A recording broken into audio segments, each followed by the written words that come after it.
स्वामी विवेकानंद द्वारा रचित राजयोग आमे माने पतंजलि योगसूत्र पाठ करुथिलु। सूत्र नंबर 21 तीव्र संवेगानाम आसन्नः अर्थात जो माने अत्यंत आग्रहयुक्त और उत्साही से माने अतिशीघ्र जगरे कृतकार्य होती। सूत्र नंबर 22 मृदु मध्याधिमात्रत्वात् ततः अपि विशेषः अर्थात पुनश्च मृदु चेष्टा मध्यम चेष्टा अथवा अत्यंत अधिक चेष्टा अनुजाई योगी मानंकर सिद्धिर प्रभेद होता है। सूत्र नंबर 23 ईश्वर प्रणिधानाद्वा अर्थात अथवा ईश्वरंग प्रति भक्ति द्वारा मध्य समाधि लाभ हुए। सूत्र नंबर 24 क्लेश कर्म विपाकाशयै अपरास्पृष्ट पुरुष विशेष ईश्वर अर्थात एक विशेष पुरुष जी दुख कर्म कर्मफल अथवा वासना द्वारा अस्पृष्ट से ईश्वर बा परम नियंता। आम मानंको एठारे पुनराय स्मरण करने को हेब जे पातंजल योगशास्त्र सांख्य दर्शन उपरे स्थापित। सांख्य दर्शन रे ईश्वरंकर स्थान नहीं। योगी माने किंतु ईश्वरं को स्वीकार करिथांती। योगीगण ईश्वरं को स्वीकार कले मध्य सृष्टि कर्तृत्वादि ईश्वर संबंधी विविध भावर कौनसी प्रसंग उत्थापन करती नहीं। योगी मानंकर ईश्वर अर्थरे जगतर सृष्टिकर्ता ईश्वर सूचित होई नाहंती। वेद मतरे किंतु ईश्वर जगतर सृष्टिकर्ता।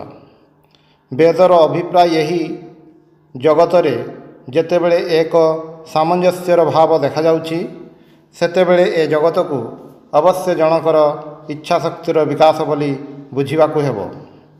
योगी माने ईश्वरंग अस्तित्व स्थापन पाई एक नूतन धरणर युक्तिर अवतारणा करती। सेमाने कहती। सूत्र नंबर 25 तत्र निरतिशयं सर्वज्ञत्व बीजम अर्थात अन्यठारे जो सर्वज्ञत्वर बीज अछि ताहा तांकठारे निरतिशय अर्थात अनंत भाव धारण करे। अति बृहत् और अति क्षुद्र यही दुईटी चरम भाव मध्यरे मन को भ्रमण करने को हेब।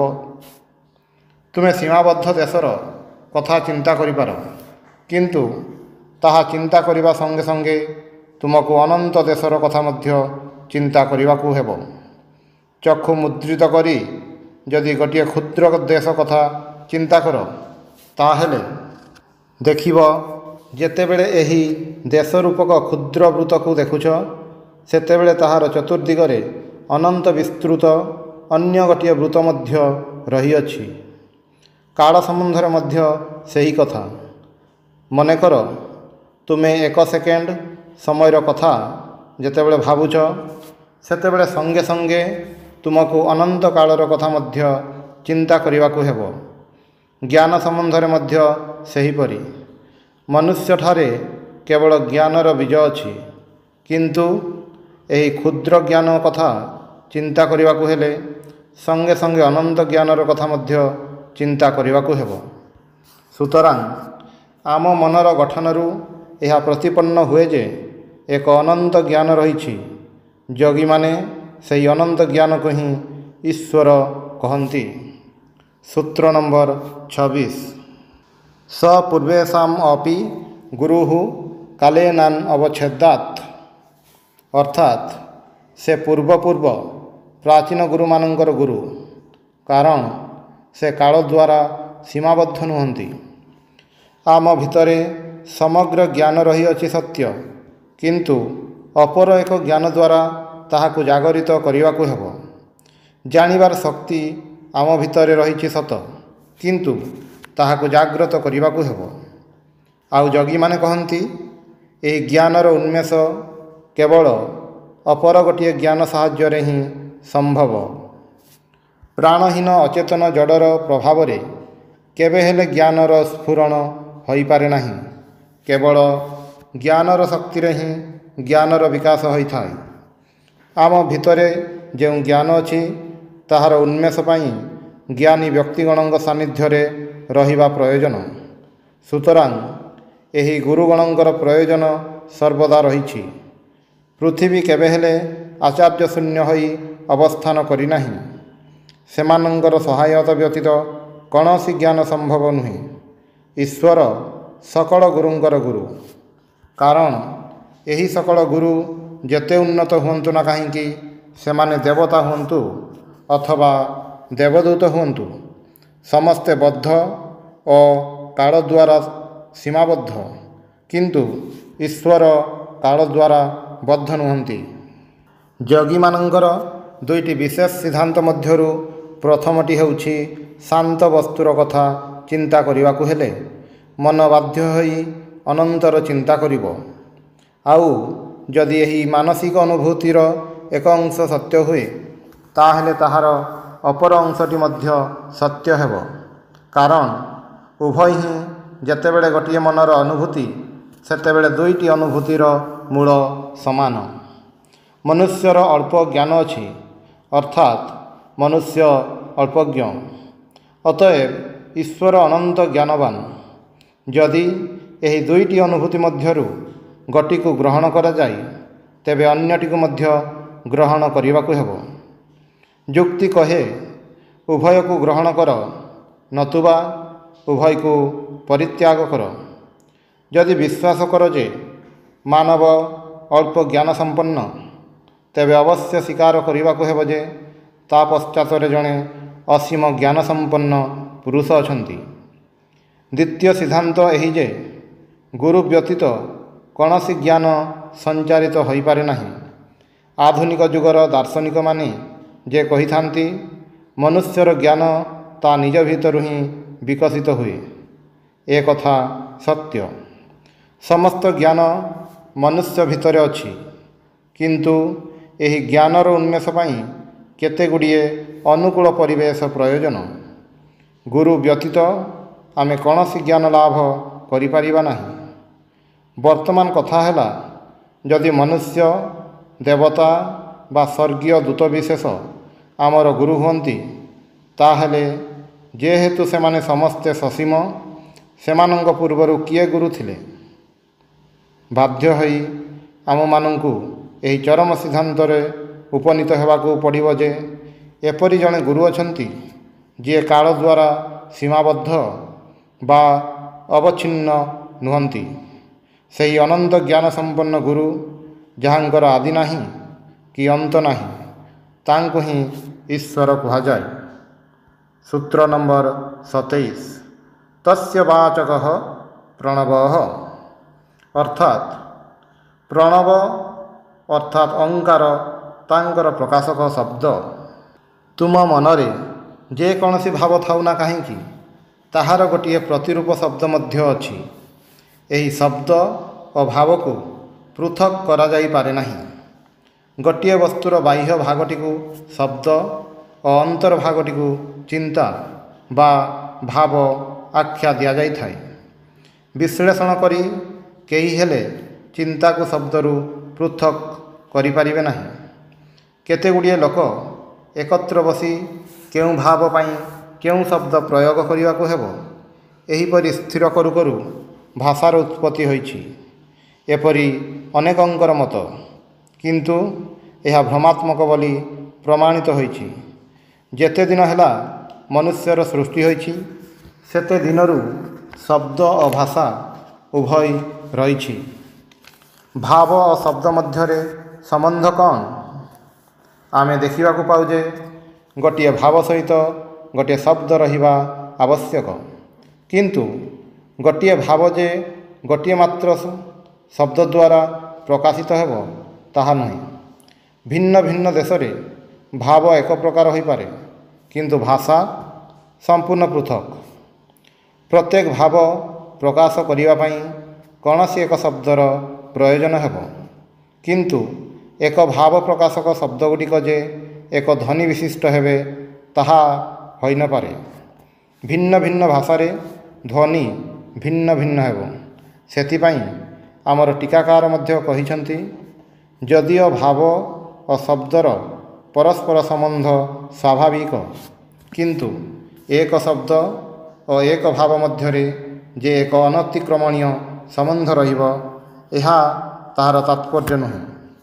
ଏହି ସମସ୍ତ ଶବ୍ଦ ଭିନ୍ନ ଭିନ୍ନ ହେଲେ ସୁଦ୍ଧା ଶବ୍ଦ ଓ ଭାବର ପରସ୍ପର ସମ୍ବନ୍ଧ ସ୍ୱାଭାବିକ। ଯଦି ବାଚ୍ୟ ଓ ବାଚକ ମଧ୍ୟରେ ପ୍ରକୃତ ସମ୍ବନ୍ଧ ଥାଏ, ତେବେ ଭାବ ଓ ଶବ୍ଦ ମଧ୍ୟରେ ପରସ୍ପର ସମ୍ବନ୍ଧ ଅଛି ବୋଲି କହିବାକୁ ହେବ। ନଚେତ୍ ସେହି ବାଚକ ଶବ୍ଦ କେବେ ହେଲେ ସାଧାରଣ ଭାବେ ବ୍ୟବହୃତ ହୋଇପାରିବ ନାହିଁ। ବାଚକ ବାଚ୍ୟ ପଦାର୍ଥର ପ୍ରକାଶକ।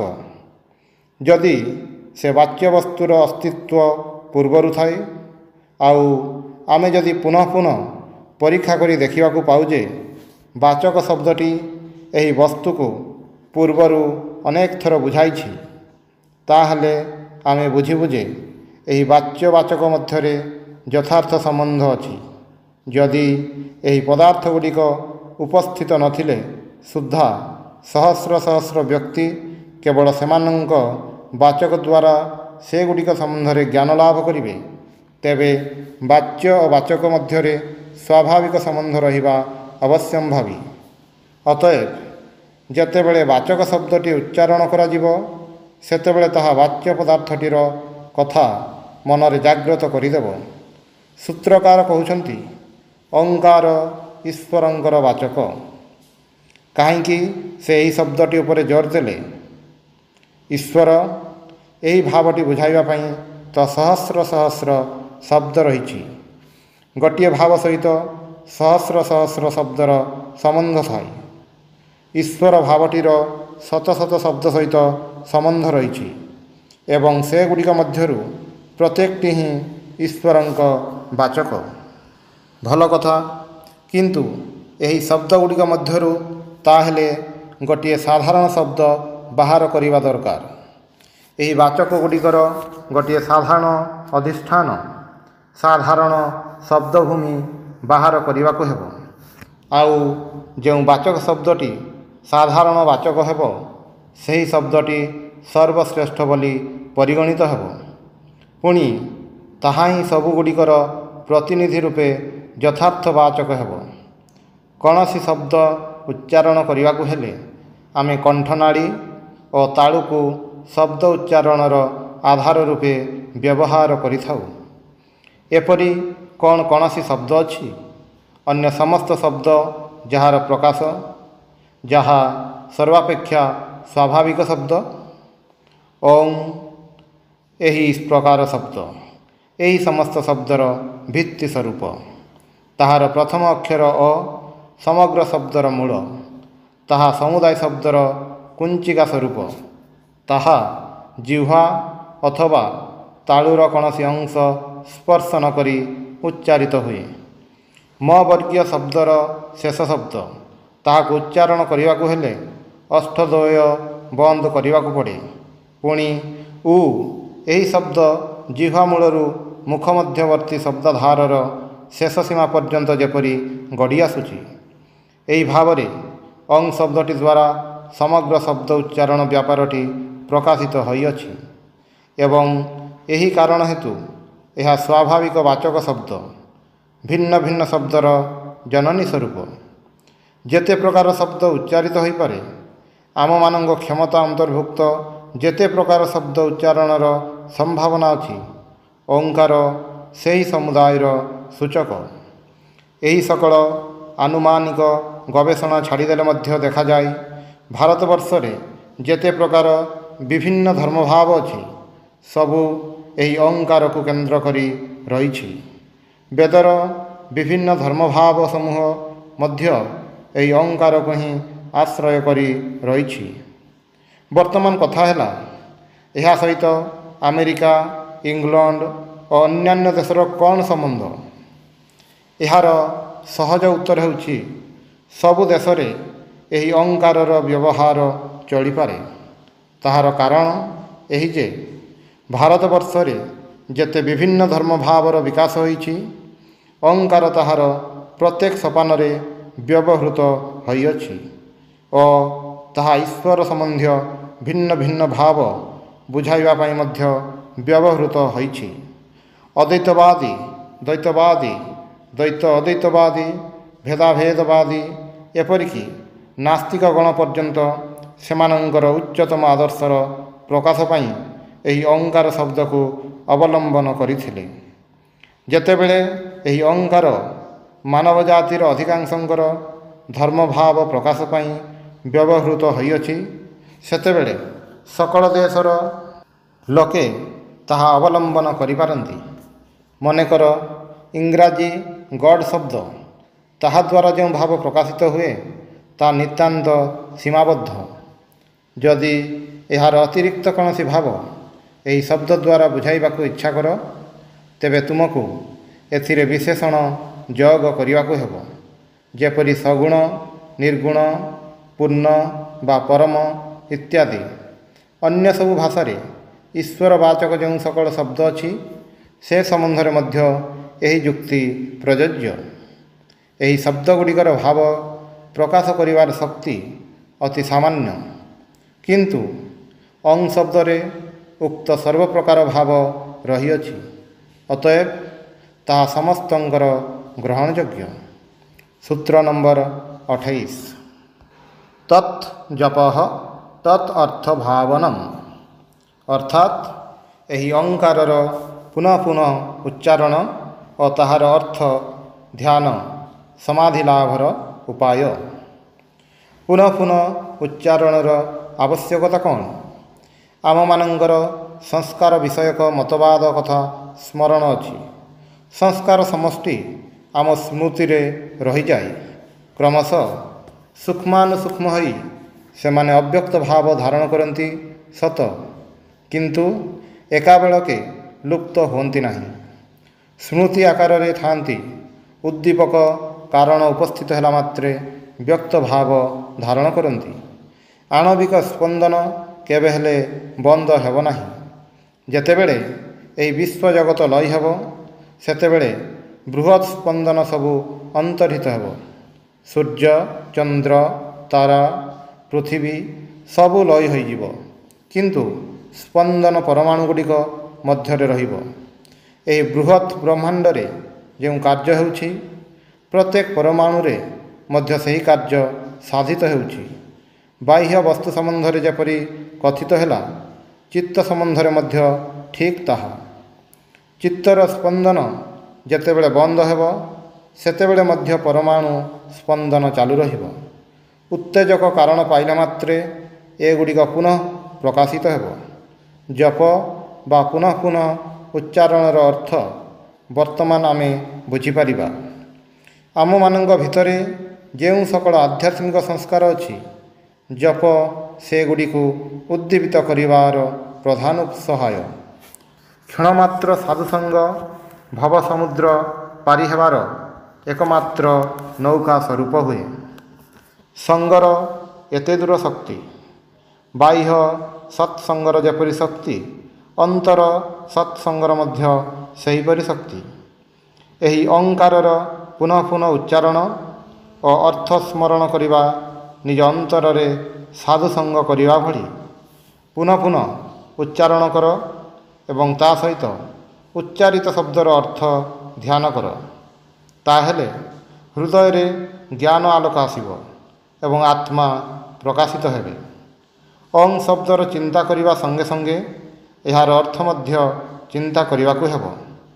ଅସତ୍ସଙ୍ଗ ତ୍ୟାଗ କର, କାରଣ ପୁରାତନ କ୍ଷତର ଚିହ୍ନ ଏପର୍ଯ୍ୟନ୍ତ ତୁମ ଅଙ୍ଗରେ ରହିଛି। ଅସତ୍ସଙ୍ଗର ପ୍ରଭାବରେ ପୁନଶ୍ଚ ସେହି କ୍ଷତ ପୂର୍ବ ପରି ଦେଖାଦେବ। ଆମ ଭିତରେ ଯେଉଁ ସବୁ ଶୁଭ ସଂସ୍କାର ଅଛି, ସେଗୁଡ଼ିକ ବର୍ତ୍ତମାନ ଅବ୍ୟକ୍ତ ଥିଲେ ମଧ୍ୟ ସତ୍ସଙ୍ଗ ଦ୍ୱାରା ଜାଗ୍ରତ ହେବ, ବ୍ୟକ୍ତ ଭାବ ଧାରଣ କରିବ। ସତ୍ସଙ୍ଗ ଅପେକ୍ଷା ଜଗତରେ ପବିତ୍ରତର କିଛି ନାହିଁ, କାରଣ ସତ୍ସଙ୍ଗରୁ ହିଁ ଶୁଭ ସଂସ୍କାର ଗୁଡ଼ିକ ବ୍ୟକ୍ତ ହେବାର ସୁଯୋଗ ପାଆନ୍ତି। ଚିତ୍ତ ହ୍ରଦର ତଳଦେଶରୁ ଉପରି ଭାଗକୁ ଆସିବାର ଉପକ୍ରମ କରନ୍ତି। ସୂତ୍ର ନମ୍ବର 29। ତତଃ ପ୍ରତ୍ୟକ ଚେତନାଧିଗମଃ ଅପି ଅନ୍ତରାୟ ଅଭାବଶ୍ଚ। ଅର୍ଥାତ୍ ଏଥିରୁ ଅନ୍ତର୍ଦୃଷ୍ଟି ଲାଭ ହୁଏ ଓ ଯୋଗ ବିଘ୍ନ ସମୂହ ନାଶ ହୁଏ। ଓଁକାର ଜପ ଓ ଚିନ୍ତାର ପ୍ରଥମ ଫଳସ୍ୱରୂପ ତୁମେ ଅନୁଭବ କରିବ ଯେ ତୁମର ଅନ୍ତର୍ଦୃଷ୍ଟି କ୍ରମଶଃ ବିକଶିତ ହେଉଛି ଏବଂ ମାନସିକ ଓ ଶାରୀରିକ ଯୋଗ ବିଘ୍ନ ସମୂହ ଦୂରୀଭୂତ ହେଉଛି। ବର୍ତ୍ତମାନ ପ୍ରଶ୍ନ ଉଠିପାରେ, ଏହି ଯୋଗ ବିଘ୍ନ ଗୁଡ଼ିକ କ'ଣ? ସୂତ୍ର ନମ୍ବର 30। ବ୍ୟାଧିସ୍ତ୍ୟାନ ସଂଶୟ ପ୍ରମାଦାଲସ୍ୟ ଅବିରତି ଭ୍ରାନ୍ତି ଦର୍ଶନାଲବ୍ଧ ଭୂମିକତ୍ୱାନ୍ ଅବସ୍ଥିତତ୍ୱାନି ଚିତ୍ତ ବିକ୍ଷେପାସ୍ତେଃ ଅନ୍ତରାୟାଃ। ଅର୍ଥାତ୍ ରୋଗ, ମାନସିକ ଜଡ଼ତା, ସନ୍ଦେହ, ଉଦ୍ୟମହୀନତା, ଆଳସ୍ୟ, ବିଷୟ ତୃଷ୍ଣା, ମିଥ୍ୟା ଅନୁଭବ, ଏକାଗ୍ରତା ଲାଭ ନ କରିବା, ଉପଯୁକ୍ତ ଅବସ୍ଥା ଲାଭ ହେଲେ ମଧ୍ୟ ସେଥିରୁ ପୁନଶ୍ଚ ପତିତ ହେବା, ଏଗୁଡ଼ିକ ଚିତ୍ତ ବିକ୍ଷେପକର ଅନ୍ତରାୟ।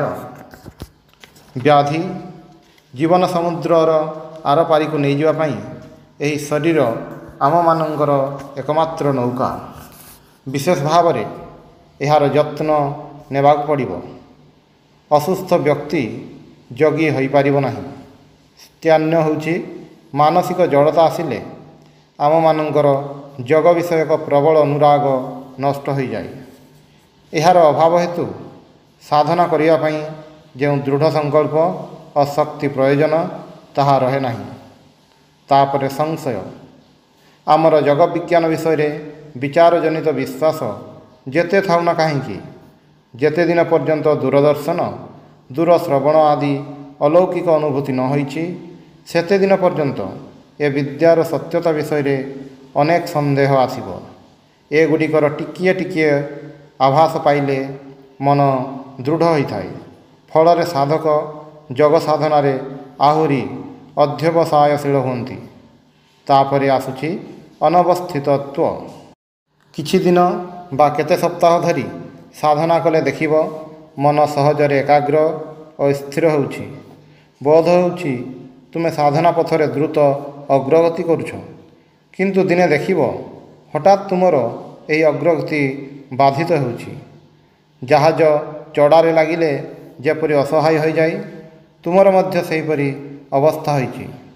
କିନ୍ତୁ ଏହି ଅବସ୍ଥାରେ ସୁଦ୍ଧା ଅଧ୍ୟବସାୟ ଶୂନ୍ୟ ହୁଅ ନାହିଁ। ବାରମ୍ବାର ଉତ୍ଥାନ ପତନ ଭିତର ଦେଇ ଅଗ୍ରଗତି ହୋଇଥାଏ। ସୂତ୍ର ନମ୍ବର 31। ଦୁଃଖ ଦୌର୍ମନ୍ୟ ସ୍ୟାଙ୍ଗମେଜୟତ୍ୱ ଶ୍ୱାସ ପ୍ରଶ୍ୱାସ ବିକ୍ଷେପ ସହ ଭୁବଃ। ଅର୍ଥାତ୍ ଦୁଃଖ, ମନ ଖରାପ ହେବା, ଶରୀରର ଅସ୍ଥିରତା, ଅନିୟମିତ ଶ୍ୱାସ ପ୍ରଶ୍ୱାସ ଏଗୁଡ଼ିକ ଏକାଗ୍ରତାର ଅଭାବ ସଙ୍ଗେ ସଙ୍ଗେ ଉତ୍ପନ୍ନ ହୁଏ।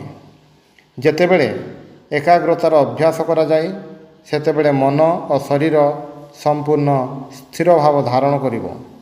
ସାଧନା ଯେତେବେଳେ ଠିକ୍ ପଥରେ ଚାଳିତ ନ ହୁଏ ଅଥବା ଚିତ୍ତ ଯେଉଁ ସମୟରେ ଯଥେଷ୍ଟ ସଂଯତ ନଥାଏ, ସେତିକି ବେଳେ ହିଁ ଏହି ବିଘ୍ନ ଗୁଡ଼ିକ ଆସି ଉପସ୍ଥିତ ହୁଅନ୍ତି। ଓଁକାର ଜପ ଓ ଈଶ୍ୱରଙ୍କଠାରେ ଆତ୍ମସମର୍ପଣ କଲେ ମନ ଦୃଢ଼ ହୁଏ ଏବଂ ଦେହ ଓ ମନରେ ନୂତନ ଶକ୍ତି ସଞ୍ଚାରିତ ହୁଏ। ସାଧନା ପଥରେ ପ୍ରାୟ ସମସ୍ତଙ୍କର ଏହିପରି ସ୍ନାୟବୀୟ ଚାଞ୍ଚଲ୍ୟ ଉପସ୍ଥିତ ହୁଏ। ସେଥିପ୍ରତି ଦୃଷ୍ଟି ନ ଦେଇ ସାଧନା କରିଯାଉ। ସାଧନା ଦ୍ୱାରା ସେଗୁଡ଼ିକ ଚାଲିଯିବ। ସୂତ୍ର ନମ୍ବର 32। ତତ୍ପ୍ରତିଷେଧାର୍ଥମ୍ ଏକତତ୍ତ୍ୱ ଅଭ୍ୟାସଃ। ଅର୍ଥାତ୍ ଏହା ନିବାରଣ ପାଇଁ ଏକତତ୍ତ୍ୱ ଅଭ୍ୟାସ ଆବଶ୍ୟକ। କିଛି କ୍ଷଣ ପାଇଁ ମନକୁ କୌଣସି ଗୋଟିଏ ବିଷୟର ଆକାରରେ ପକାଇବାର ଚେଷ୍ଟା କଲେ ପୂର୍ବୋକ୍ତ ବିଘ୍ନ ଗୁଡ଼ିକ ଚାଲିଯାଏ। ଏହି ଉପଦେଶଟି ଏଠାରେ ଖୁବ୍ ସାଧାରଣ ଭାବେ ଦିଆଯାଇଛି। ପରବର୍ତ୍ତୀ ସୂତ୍ରଗୁଡ଼ିକରେ ଏହି ଉପଦେଶଟିର ବିସ୍ତାରିତ ବିବୃତି ହେବ ଏବଂ ବିଶେଷ ଧ୍ୟେୟ ବିଷୟରେ ଏହି ସାଧାରଣ ଉପଦେଶର ପ୍ରୟୋଗ ଉପଦିଷ୍ଟ ହେବ। ଗୋଟିଏ ପ୍ରକାର ଅଭ୍ୟାସ ସମସ୍ତଙ୍କ ପକ୍ଷରେ ପ୍ରଯୋଜ୍ୟ ହୋଇନପାରେ। ତେଣୁ ନାନା ପ୍ରକାର ଉପାୟର କଥା କୁହାଯାଇଛି। ପ୍ରତ୍ୟେକେ ନିଜେ ପରୀକ୍ଷା କରି ଦେଖି ନେଇପାରନ୍ତି କେଉଁଟି ତାଙ୍କ ପାଇଁ ଉପଯୁକ୍ତ। ସୂତ୍ର ନମ୍ବର 33। ମୈତ୍ରୀ କରୁଣା ମୁଦିତ ଉପେକ୍ଷାଣାଂ ସୁଖ ଦୁଃଖ ପୁଣ୍ୟ ଅପୁଣ୍ୟ ବିଷୟାଣାଂ ଭାବନାତଃ ଚିତ୍ତ ପ୍ରସାଦନମ୍। ଅର୍ଥାତ୍ ସୁଖୀ ଦୁଃଖୀ ପୁଣ୍ୟବାନ ଓ ପାପୀ ପ୍ରତି ଯଥାକ୍ରମେ ବନ୍ଧୁତା, ଦୟା, ଆନନ୍ଦ ଓ ଉପେକ୍ଷା ଭାବ ଧାରଣ କରିପାରିଲେ ଚିତ୍ତ ପ୍ରସନ୍ନ ହୁଏ। ଆମମାନଙ୍କର ଏହି ଚାରି ପ୍ରକାର ଭାବ ରହିବା ଆବଶ୍ୟକ। ଆମମାନଙ୍କର ସଜ୍ଜନଙ୍କ ସହ ବନ୍ଧୁତା ରଖିବା, ଦିନଜନ ପ୍ରତି ଦୟାବାନ ହେବା, ଲୋକଙ୍କୁ ସତ୍କର୍ମରତ ଦେଖିଲେ ସୁଖୀ ହେବା ଏବଂ ଅସତ୍ ବ୍ୟକ୍ତି ପ୍ରତି ଉପେକ୍ଷା ପ୍ରଦର୍ଶନ କରିବା ଆବଶ୍ୟକ। ଏହି ବିଷୟଗୁଡ଼ିକ ଯେତେବେଳେ ଆମ ସମ୍ମୁଖକୁ ଆସେ ସେତେବେଳେ ସେଗୁଡ଼ିକ ପ୍ରତି ଆମମାନଙ୍କର ଏହିପରି ଭାବ ଧାରଣ କରିବା ଆବଶ୍ୟକ। ଯଦି ବିଷୟଟି ସୁଖକର ହୁଏ ତେବେ ତାହା ପ୍ରତି ମୈତ୍ରୀ ଅର୍ଥାତ୍ ଅନୁକୂଳ ଭାବ ଧାରଣ କରିବା ଆବଶ୍ୟକ। ପୁଣି ଯଦି କୌଣସି ଦୁଃଖକର ଘଟଣା ଆମମାନଙ୍କର ଚିନ୍ତାର ବିଷୟ ହୁଏ ତେବେ ଯେପରି ଆମମାନଙ୍କ ଅନ୍ତଃକରଣ ତାହା ପ୍ରତି କରୁଣା ଭାବାପନ୍ନ ହୁଏ। ଯଦି ଏହା କୌଣସି ଶୁଭ ବିଷୟ ହୁଏ ତେବେ ଆମେ ଆନନ୍ଦିତ ହେବା ଉଚିତ। ପୁଣି ଅସତ୍ ବିଷୟ ହେଲେ ସେ ବିଷୟରେ ଉଦାସୀନ ରହିବା ହିଁ ଶ୍ରେୟ। ଭିନ୍ନ ଭିନ୍ନ ବିଷୟ ପ୍ରତି ମନର ଏହି ସକଳ ଭାବ ଆସିଲେ ମନ ଶାନ୍ତ ହୋଇଯିବ। ଆମମାନଙ୍କର ଦୈନନ୍ଦିନ ଜୀବନରେ ଅଧିକାଂଶ ଗୋଳମାଳ ଓ ଅଶାନ୍ତିର କାରଣ ହେଉଛି ମନର ଏହି ସକଳ ଭାବ ଧାରଣ କରିବାର ଅକ୍ଷମତା। ମନେକର ଜଣେ ମୋ ପ୍ରତି କୌଣସି ଅନ୍ୟାୟ ବ୍ୟବହାର କଲା, ସଙ୍ଗେ ସଙ୍ଗେ ମୁଁ ତା'ର ପ୍ରତିକାର କରିବାକୁ ଉଦ୍ୟତ ହେଲି। ପୁନଶ୍ଚ ଆମେ ଯେକୌଣସି ଅନ୍ୟାୟ ବ୍ୟବହାରର ପ୍ରତିଶୋଧ ନ ନେଇ ରହିପାରୁନାହୁଁ। ତାହାର କାରଣ ଚିତ୍ତର ଅସଂଯତ ଅବସ୍ଥା। ଚିତ୍ତ ତାହା ପ୍ରତି ତରଙ୍ଗ ଆକାରରେ ଧାବମାନ ହୁଏ ଓ ଆମେ ମନର ଶକ୍ତି ହରାଇ ବସୁ। ଆମ ମନରେ ଘୃଣା ଅଥବା ଅନ୍ୟ ପ୍ରତି ଅନିଷ୍ଟ ଭାବ ପୋଷଣ ରୂପକ ଯେଉଁ ପ୍ରତିକ୍ରିୟା ଦେଖାଦିଏ ତାହା ଶକ୍ତିର ଅପଚୟ ମାତ୍ର। ଯଦି କୌଣସି ଅଶୁଭ ଚିନ୍ତା ବା ଘୃଣା ପ୍ରସୂତ କାର୍ଯ୍ୟ ଅଥବା କୌଣସି ପ୍ରକାର ପ୍ରତିକ୍ରିୟାର ଚିନ୍ତା ଦମନ କରାଯାଏ ତେବେ ସେଥିରୁ ଶୁଭ ଶକ୍ତି ଉତ୍ପନ୍ନ ହୋଇ ଆମମାନଙ୍କର ଉପକାରାର୍ଥେ ସଞ୍ଚିତ ରହିବ। ସଂଯମ ଦ୍ୱାରା ଆମର ଯେ କୌଣସି କ୍ଷତି ହୁଏ ତାହା ନୁହେଁ, ବରଂ ସେଥିରୁ ଆଶାତୀତ ଉପକାର ମିଳିଥାଏ। ଯେତେବେଳେ ଆମେ ଘୃଣା ଅଥବା କ୍ରୋଧ ବୃତ୍ତିକୁ ସଂଯତ କରୁ ସେତେବେଳେ ତାହା ଆମର ଅନୁକୂଳରେ ଶୁଭ ଶକ୍ତି ରୂପେ ସଞ୍ଚିତ ହୋଇ ରହେ ଏବଂ ଉଚ୍ଚତର ଶକ୍ତିରେ ପରିଣତ ହୁଏ। ସୂତ୍ର ନମ୍ବର 34। ପ୍ରଚ୍ଛଦନ ବିଧାରଣାଭ୍ୟାଂ ବା ପ୍ରାଣସ୍ୟ। ଅର୍ଥାତ୍ ଯଥାଯଥ ରେଚକ ଓ କୁମ୍ଭକ ଦ୍ୱାରା ଚିତ୍ତ ସ୍ଥିର ହୁଏ। ଏଠାରେ ପ୍ରାଣ ଶବ୍ଦ ବ୍ୟବହୃତ ହୋଇଛି। ପ୍ରାଣର ଅର୍ଥ ଶ୍ୱାସ ନୁହେଁ। ସମଗ୍ର ଜଗତରେ ଯେଉଁ ଶକ୍ତି ବ୍ୟାପ୍ତ ହୋଇ ରହିଛି ତାହାର ନାମ ପ୍ରାଣ। ଜଗତରେ ଯାହା ସବୁ ଦେଖୁଛୁ, ଯାହା ଏକ ସ୍ଥାନରୁ ଅନ୍ୟ ସ୍ଥାନକୁ ଗମନାଗମନ କରେ, ଯାହା କାର୍ଯ୍ୟ କରିପାରେ ଅଥବା ଯାହାର ଜୀବନ ଅଛି ତାହା ହିଁ ଏହି ପ୍ରାଣର ବିକାଶ। ସମୁଦାୟ ଜଗତରେ ଯେତେ ଶକ୍ତି ପ୍ରକାଶିତ ରହିଛି ତାହାର ସମଷ୍ଟିକୁ ପ୍ରାଣ କହନ୍ତି। କଳ୍ପ ଆରମ୍ଭର ପ୍ରାକ୍ କାଳରେ ଏହି ପ୍ରାଣ ପ୍ରାୟ ଏକ ପ୍ରକାର ଗତିହୀନ ଅବସ୍ଥାରେ ଥାଏ।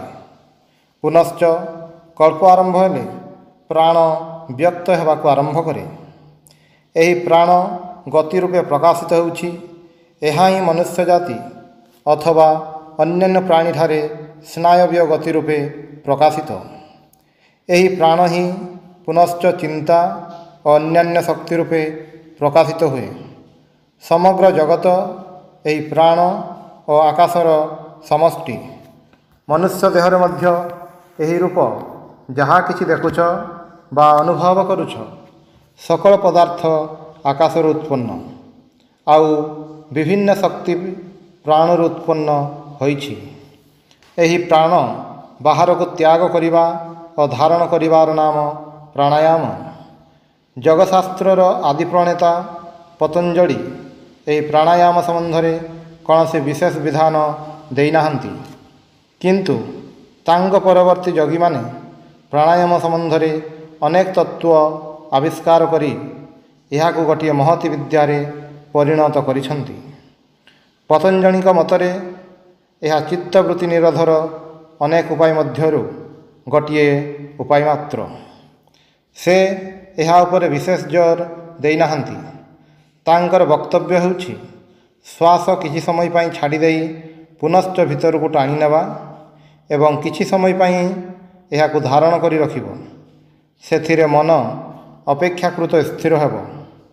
ପରବର୍ତ୍ତୀ କାଳରେ ଏଥିରୁ ପ୍ରାଣାୟାମ ନାମକ ବିଶେଷ ବିଦ୍ୟାର ଉତ୍ପତ୍ତି ହୋଇଛି। ପରବର୍ତ୍ତୀ ଯୋଗୀଗଣ ଏ ବିଷୟରେ କ'ଣ କହନ୍ତି, ତାହା ଆମମାନଙ୍କର ଜାଣିବା ଆବଶ୍ୟକ। ଏ ବିଷୟରୁ ପୂର୍ବରୁ କିଛି କୁହାଯାଇଛି। ବର୍ତ୍ତମାନ ଅଧିକ କିଛି କହିଲେ ତୁମ ପକ୍ଷରେ ବୁଝିବାକୁ ସୁବିଧା ହେବ। ପ୍ରଥମତଃ ମନେ ରଖିବାକୁ ହେବ, ପ୍ରାଣ କହିଲେ ଠିକ୍ ଶ୍ୱାସ ପ୍ରଶ୍ୱାସକୁ ବୁଝାଏ ନାହିଁ, ବରଂ ଯେଉଁ ଶକ୍ତି ବଳରେ ଶ୍ୱାସ ପ୍ରଶ୍ୱାସର ଗତି ହୁଏ, ଯେଉଁ ଶକ୍ତିଟି ବାସ୍ତବିକ ଶ୍ୱାସ ପ୍ରଶ୍ୱାସର ମଧ୍ୟ ପ୍ରାଣ ସ୍ୱରୂପ, ତାହାକୁ ହିଁ ପ୍ରାଣ କହନ୍ତି। ପୁଣି ଇନ୍ଦ୍ରିୟ ସମୂହକୁ ବୁଝାଇବା ପାଇଁ ମଧ୍ୟ ଏହି ପ୍ରାଣ ଶବ୍ଦ ବ୍ୟବହୃତ ହୋଇଥାଏ। ଏହି ସମୁଦାୟ ହିଁ ପ୍ରାଣ। ମନକୁ ମଧ୍ୟ ପ୍ରାଣ କହନ୍ତି, ଅର୍ଥାତ୍ ପ୍ରାଣ ହିଁ ଶକ୍ତି। ତଥାପି ଆମେ ଏହାକୁ ଶକ୍ତି ନାମରେ ଅଭିହିତ କରିପାରୁନାହୁଁ, କାରଣ ଶକ୍ତି ଏହି ପ୍ରାଣର ବିକାଶ ମାତ୍ର। ଶକ୍ତି ଓ ନାନାବିଧ ଗତି ରୂପେ ଏହା ପ୍ରକାଶିତ ହେଉଛି। ମନର ଉପାଦାନ ଚିତ୍ତ ଯନ୍ତ୍ରବତ୍ ଚତୁର୍ଦିଗରୁ ପ୍ରାଣରୁ ଆକର୍ଷଣ କରେ ଏବଂ ଏହି ପ୍ରାଣରୁ ହିଁ ଶରୀର ରକ୍ଷାର ଉପାଦାନ ସ୍ୱରୂପ ଭିନ୍ନ ଭିନ୍ନ ଜୀବନୀ ଶକ୍ତି ଏବଂ ଚିନ୍ତା, ଇଚ୍ଛା ଓ ଅନ୍ୟାନ୍ୟ ଶକ୍ତି ସମୂହ ଉତ୍ପନ୍ନ ହେଉଛି। ଏହି ପ୍ରାଣାୟାମ କ୍ରିୟା ଦ୍ୱାରା ଆମେ ଶରୀରର ଭିନ୍ନ ଭିନ୍ନ ଗତି ଓ ଶରୀର ଅନ୍ତର୍ଗତ ଭିନ୍ନ ଭିନ୍ନ ସ୍ନାୟବୀୟ ଶକ୍ତି ପ୍ରଭାବ ଗୁଡ଼ିକୁ ସଂଯତ କରିପାରିବା। ଆମେ ପ୍ରଥମେ ଏଗୁଡ଼ିକ ସହିତ ପରିଚିତ ହେଉ ଏବଂ କ୍ରମଶଃ ସେଗୁଡ଼ିକ ଉପରେ କ୍ଷମତା ଲାଭ କରୁ ଏବଂ ଏଗୁଡ଼ିକୁ ବଶୀଭୂତ କରିବା ପାଇଁ ସମର୍ଥ ହେଉ। ପତଞ୍ଜଳିଙ୍କ ପରବର୍ତ୍ତୀ ଯୋଗୀମାନଙ୍କ ମତରେ ଶରୀର ମଧ୍ୟରେ ତିନୋଟି ପ୍ରଧାନ ପ୍ରାଣ ପ୍ରବାହ ରହିଛି। ଗୋଟିକୁ ସେମାନେ ଇଡ଼ା, ଅପରଟିକୁ ପିଙ୍ଗଳା ଓ ତୃତୀୟଟିକୁ ସୁଷୁମ୍ନା କହନ୍ତି। ସେମାନଙ୍କ ମତରେ ପିଙ୍ଗଳା ମେରୁଦଣ୍ଡର ଦକ୍ଷିଣ ପଟରେ, ଇଡ଼ା ବାମ ପଟରେ ଏବଂ ମେରୁଦଣ୍ଡର ମଧ୍ୟ ଦେଶରେ ଶୂନ୍ୟ ନାଡ଼ି ସୁଷୁମ୍ନା ଅଛି। ସେମାନଙ୍କ ମତରେ ଇଡ଼ା ଓ ପିଙ୍ଗଳା ନାମକ ଶକ୍ତି ପ୍ରବାହୋଦୟ ପ୍ରତ୍ୟେକ ମନୁଷ୍ୟ ମଧ୍ୟରେ ପ୍ରବାହିତ ହେଉଛି ଏବଂ ସେମାନଙ୍କ ସାହାଯ୍ୟରେ ଆମେ ଶରୀରର କ୍ରିୟାଦି ସମ୍ପନ୍ନ କରୁଛୁ। ସୁଷୁମ୍ନା ସମସ୍ତଙ୍କ ମଧ୍ୟରେ ଅଛି ସତ, ତେବେ କେବଳ ଯୋଗୀଙ୍କ ଶରୀରରେ ତାହା କ୍ରିୟାଶୀଳ। ତୁମମାନଙ୍କର ସ୍ମରଣ ରଖିବା ଉଚିତ ଯେ ଯୋଗୀ ଯୋଗ ସାଧନା ବଳରେ ନିଜ ଦେହ ପରିବର୍ତ୍ତିତ କରନ୍ତି। ଯେତେ ମାତ୍ରାରେ ସାଧନା କରିବ, ସେତେ ମାତ୍ରାରେ ତୁମର ଦେହ ପରିବର୍ତ୍ତିତ ହେବ। ସାଧନା ପୂର୍ବରୁ ତୁମର ଶରୀର ଯେପରି ଥିଲା, ପରେ ଆଉ ସେପରି ରହିବ ନାହିଁ। ଏହା ଅଯୌକ୍ତିକ କଥା ନୁହେଁ। ଆମେ ଯେଉଁ ସବୁ ନୂତନ ଚିନ୍ତା କରୁ, ସେସବୁ ଯେପରି ଆମମାନଙ୍କର ମସ୍ତିଷ୍କ ଭିତରେ ଗୋଟିଏ ଗୋଟିଏ ନୂଆ ପ୍ରଣାଳୀ ନିର୍ମାଣ କରିଦିଏ। ଏଥିରୁ ବୁଝାଯାଉଛି ମନୁଷ୍ୟର ସ୍ୱଭାବ ସ୍ଥିତିଶୀଳତାର ପକ୍ଷପାତୀ କାହିଁକି। ମନୁଷ୍ୟର ସ୍ୱଭାବ ଏପରି ଯେ ତାହା ପୂର୍ବ ଆବର୍ତ୍ତିତ ପଥରେ ଭ୍ରମଣ କରିବାକୁ ଚାହେଁ, କାରଣ ତାହା ଅପେକ୍ଷାକୃତ ସହଜ। ଦୃଷ୍ଟାନ୍ତ ସ୍ୱରୂପ, ଯଦି ମନେ କରାଯାଏ ଯେ ମନ ଗୋଟିଏ ଛୁଞ୍ଚି ଆଉ ମସ୍ତିଷ୍କ ଏହା ସମ୍ମୁଖରେ ଗୋଟିଏ କମଳ ପିଣ୍ଡ ସଦୃଶ, ତାହେଲେ ଦେଖାଯିବ ଯେ ଆମର ପ୍ରତ୍ୟେକ ଚିନ୍ତା ମସ୍ତିଷ୍କ ମଧ୍ୟରେ ଯେପରିକି ଗୋଟିଏ ନୂତନ ପଥ ପ୍ରସ୍ତୁତ କରିଦେଉଛି। ଆଉ ମସ୍ତିଷ୍କ ମଧ୍ୟସ୍ଥ ଧୂସର ପଦାର୍ଥ ଏହି ପଥଟିକୁ ପୃଥକ ରଖିବା ପାଇଁ ତାହାର ଗୋଟିଏ ସ୍ତର ପ୍ରସ୍ତୁତ କରିଦେଉଛି। ଯଦି ଏହି ଧୂସର ବର୍ଣ୍ଣ ପଦାର୍ଥ ନଥାନ୍ତା ତାହେଲେ ଆମମାନଙ୍କର କୌଣସି ସ୍ମୃତି ସମ୍ଭବ ହୁଅନ୍ତା ନାହିଁ। କାରଣ ସ୍ମୃତିର ଅର୍ଥ ପୁରାତନ ପଥରେ ଭ୍ରମଣ, ଗୋଟିଏ ଚିନ୍ତାର ପ୍ରତ୍ୟାନୁସରଣ କରିବା। ହୁଏତ ତୁମେମାନେ ଲକ୍ଷ୍ୟ କରିଥିବ, ଯେତେବେଳେ ମୁଁ ସମସ୍ତଙ୍କର ପରିଚିତ ବିଷୟ ଉପରେ କିଛି କହେ ସେତେବେଳେ ତୁମେମାନେ ସହଜରେ ମୋ କଥା ବୁଝିଥାଅ। ଏହାର କାରଣ ଏହି ଚିନ୍ତାର ପଥ ବା ପ୍ରଣାଳୀ ଗୁଡ଼ିକ ପ୍ରତ୍ୟେକଙ୍କ ମସ୍ତିଷ୍କରେ ପୂର୍ବରୁ ବିଦ୍ୟମାନ ଅଛି, କେବଳ ଏଗୁଡ଼ିକୁ ଫେରାଇ ଆଣିବାକୁ ହୁଏ। କିନ୍ତୁ ଯେତେବେଳେ କୌଣସି ନୂତନ ବିଷୟ ଆମ ସମ୍ମୁଖକୁ ଆସେ ସେତେବେଳେ ମସ୍ତିଷ୍କ ମଧ୍ୟରେ ଏକ ନୂଆ ପ୍ରଣାଳୀ ନିର୍ମାଣ କରିବାକୁ ପଡ଼େ। ତେଣୁ ସେତେ ସହଜରେ ତାହା ବୁଝି ହୁଏ ନାହିଁ। ମସ୍ତିଷ୍କ ହିଁ ଅଜ୍ଞାତ ସାରରେ ଏହି ନୂତନ ଧରଣର ଭାବ ଦ୍ୱାରା ପରିଚାଳିତ ହେବା ପାଇଁ ଅସ୍ୱୀକାର କରେ। ପ୍ରାଣ ନୂଆ ନୂଆ ପ୍ରଣାଳୀ କରିବାକୁ ଚେଷ୍ଟା କରୁଛି, ମସ୍ତିଷ୍କ କିନ୍ତୁ ତାହା କରିବାକୁ ଦେଉନାହିଁ। ମନୁଷ୍ୟ ଯେ ସ୍ଥିତିଶୀଳତାର ଏତେ ପକ୍ଷପାତୀ, ଏହା ହିଁ ତାହାର ଗୂଢ଼ ରହସ୍ୟ। ମସ୍ତିଷ୍କ ମଧ୍ୟରେ ଏହି ପ୍ରଣାଳୀ ଗୁଡ଼ିକ ଯେତେ ଅଳ୍ପ ପରିମାଣରେ ଥିବ, ପ୍ରାଣ ରୂପକ ଛୁଞ୍ଚି ଏହା ଭିତରେ ଯେତେ ଅଳ୍ପ ସଂଖ୍ୟକ ପଥ ପ୍ରସ୍ତୁତ କରିଥିବ, ମସ୍ତିଷ୍କ ଠିକ୍ ସେତିକି ରକ୍ଷଣଶୀଳ ହେବ। ସେତେ ତା ନୂଆ ପ୍ରକାର ଚିନ୍ତା ଓ ଭାବ ବିରୋଧରେ ସଂଗ୍ରାମ କରିବ। ମନୁଷ୍ୟ ଯେତେ ଚିନ୍ତାଶୀଳ ହୁଏ, ମସ୍ତିଷ୍କ ଭିତରର ପଥଗୁଡ଼ିକ ମଧ୍ୟ ସେତେ ବେଶୀ ସଂଖ୍ୟକ ଓ ଜଟିଳ ହେବ ଏବଂ ସେତେ ସହଜରେ ଏହା ନୂଆ ନୂଆ ଭାବ ଗ୍ରହଣ କରିବ ଓ ତାହା ବୁଝିପାରିବ। ପ୍ରତ୍ୟେକ ନୂତନ ଭାବ ସମ୍ବନ୍ଧରେ ଏହିପରି ଜାଣିବ। ମସ୍ତିଷ୍କକୁ ଗୋଟିଏ ନୂତନ ଭାବ ଆସିଲା ମାତ୍ରେ ମସ୍ତିଷ୍କ ଭିତରେ ଏକ ନୂତନ ପ୍ରଣାଳୀ ନିର୍ମିତ ହୁଏ। ଏହି କାରଣରୁ ଯୋଗ ଅଭ୍ୟାସ ସମୟରେ ଆମେ ଏତେ ଶାରୀରିକ ବାଧା ପାଇଥାଉ। ଯୋଗ ନୂତନ ଚିନ୍ତା ଓ ଭାବର ସମଷ୍ଟି। ଏଥିପାଇଁ ଆମେ ଦେଖିବାକୁ ପାଉ, ଧର୍ମର ଯେଉଁ ଅଂଶରେ ପ୍ରକୃତିର ଜାଗତିକ ଭାବର ଅଧିକ ବ୍ୟବହାର ଅଛି ତାହା ବହୁ ଲୋକଙ୍କର ଗ୍ରାହ୍ୟ ହୁଏ, ମାତ୍ର ତାହାର ଅପରାଂଶ ଅର୍ଥାତ୍ ଦର୍ଶନ ବା ମନୋବିଜ୍ଞାନ, ଯାହା କେବଳ ମନୁଷ୍ୟର ଅନ୍ତଃପ୍ରକୃତିଗତ, ତାହା ସାଧାରଣତଃ ଅବହେଳିତ ହୋଇଥାଏ। ଆମର ଏହି ଜଗତର ସଂଜ୍ଞା କ'ଣ, ତାହା ଆମର ସ୍ମରଣ ରଖିବା ଆବଶ୍ୟକ। ଜଗତ ଆମର ସଜ୍ଞାନ ଭୂମିରେ ପ୍ରକାଶିତ ଅନନ୍ତ ସତ୍ତା ମାତ୍ର। ଅନନ୍ତର କିୟଦଂଶ ଆମର ଚେତନା ସ୍ତରରେ ପ୍ରକାଶିତ ହୋଇଛି ଏବଂ ତାହାକୁ ଆମେ ଆମର ଜଗତ କହିଥାଉ। ତାହେଲେ ଦେଖାଗଲା, ଇନ୍ଦ୍ରିୟ ଅନୁଭୂତିର ବାହାରେ ଏକ ଅନନ୍ତ ସତ୍ତା ରହିଛି। ଏହି କ୍ଷୁଦ୍ର ଜଳପିଣ୍ଡ ଯାହାକୁ ଆମେ ଜଗତ କହୁ ଏବଂ ଏହାର ଅତୀତ ଅନନ୍ତ ସତ୍ତା, ଏହି ଉଭୟ ବିଷୟ ହିଁ ଧର୍ମର ଅନ୍ତର୍ଗତ। ଯେଉଁ ଧର୍ମ କେବଳ ଗୋଟିକୁ ନେଇ ବ୍ୟାପୃତ ତାହା ଅସମ୍ପୂର୍ଣ୍ଣ। ଧର୍ମକୁ ଏହି ଉଭୟ ଦୃଷ୍ଟିରୁ ଆଲୋଚନା କରିବାକୁ ହେବ। ଅନନ୍ତର ଯେଉଁ ଅଂଶ ଟିକକ ଆମେ ଅନୁଭବ କରୁଛୁ, ଯେଉଁ ଟିକକ ଦେଶକାଳ ନିମିତ୍ତ ରୂପକ ପିଞ୍ଜର ମଧ୍ୟରେ ଆସି ପଡ଼ିଛି, ଧର୍ମର ଏହି କ୍ଷୁଦ୍ର ଅଂଶ ଆମର ସହଜରେ ବୋଧଗମ୍ୟ ହୁଏ, କାରଣ ଆମେ ସ୍ମରଣାତୀତ କାଳରୁ ଏହା ସହିତ ପରିଚିତ। କିନ୍ତୁ ଧର୍ମର ଯେଉଁ ଅଂଶ ଅନନ୍ତ ବିଷୟକ, ତାହା ଆମ ପକ୍ଷରେ ସମ୍ପୂର୍ଣ୍ଣ ନୂତନ। ସେଥିପାଇଁ ଏହି ନୂତନ ଚିନ୍ତାର ଫଳସ୍ୱରୂପ ମସ୍ତିଷ୍କ ମଧ୍ୟରେ ନୂଆ ନୂଆ ପ୍ରଣାଳୀ ଗଠିତ ହେଉଥାଏ ଏବଂ ତାହା ଯେପରିକି ସମଗ୍ର ଶରୀରକୁ ବିପର୍ଯ୍ୟସ୍ତ କରିଦିଏ। ତେଣୁ ସାଧନା କରିବାକୁ ଯାଇ ସାଧାରଣ ମନୁଷ୍ୟ ପ୍ରଥମେ ଚିରାଚରିତ ପଥରୁ ବିଚ୍ୟୁତ ହୋଇଯାଏ। ଯଥାସମ୍ଭବ ଏହି ବିପର୍ଯ୍ୟୟର ଭାବ ହ୍ରାସ କରିବା ପାଇଁ ପତଞ୍ଜଳି ଏହି ସକଳ ଉପାୟ ଆବିଷ୍କାର କରିଛନ୍ତି, ଯଦ୍ୱାରା ଆମେ ଏଗୁଡ଼ିକରୁ ଆମମାନଙ୍କର ସମ୍ପୂର୍ଣ୍ଣ ଉପଯୋଗୀ ଗୋଟିଏ ସାଧନ ପ୍ରଣାଳୀ ବାଛି ନେଇ ତାହା ଅଭ୍ୟାସ କରିପାରୁ। ଓମ୍ ଶାନ୍ତି ଶାନ୍ତି ଶାନ୍ତି।